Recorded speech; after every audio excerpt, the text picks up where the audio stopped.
Welcome to the 118th edition of Quotes, Quibble and Question, your weekly leadership development fix from me, Matt the Coaching Guy. This week we're going to focus on accepting people for who they are and place them where they should be. Most of us don't set out to be frustrated leaders. We care, we try, we give people chances. And yet so much of the tension that we feel at work comes down to the people not being where they should be, including ourselves. As leaders, it's easy to fall into hoping someone will change, stretch, or grow into a role that just doesn't quite fit. We mean well, we want to support, we don't want to let anybody down. This week is a gentle reminder that leadership isn't about fixing people.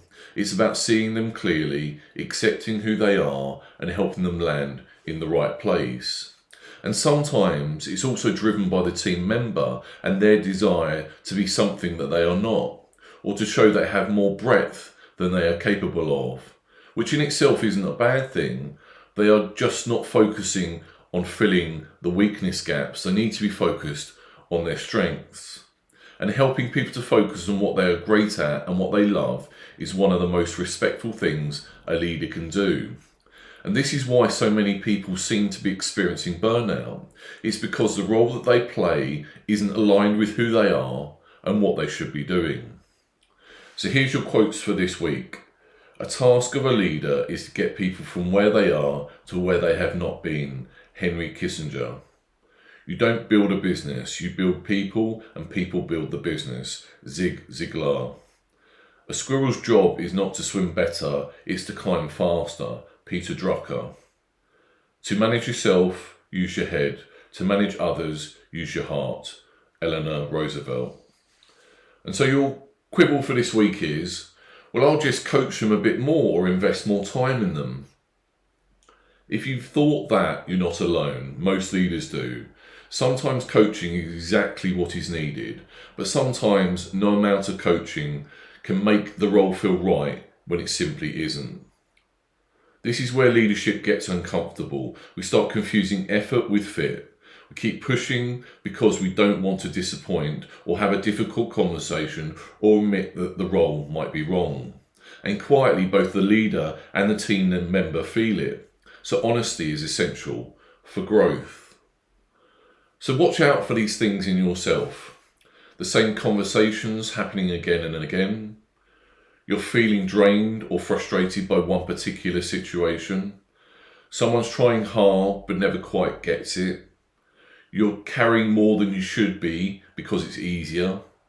And a sense of loyalty is outweighing honesty.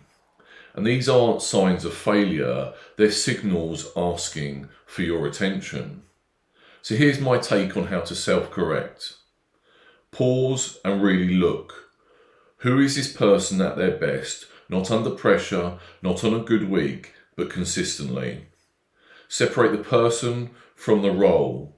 The role not fitting doesn't mean the person isn't valuable. Be honest, early and kind. Clarity delivered with care builds trust, not damage. Think placement, not performance management. Sometimes the right move is sideways, not up, or simply different. And accept first, then decide. Acceptance removes emotion, decisions become cleaner. And as always, leadership isn't about having all of the answers. It's about noticing what's really going on and having the courage to respond. And so your question for this week is, what am I trying to achieve when what really needs to change is the role they're in or the expectations I have of them? Thanks for listening to this week's newsletter.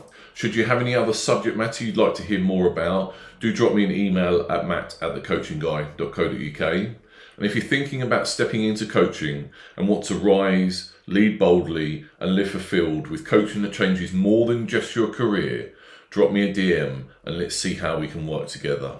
Have a great week. Bye for now.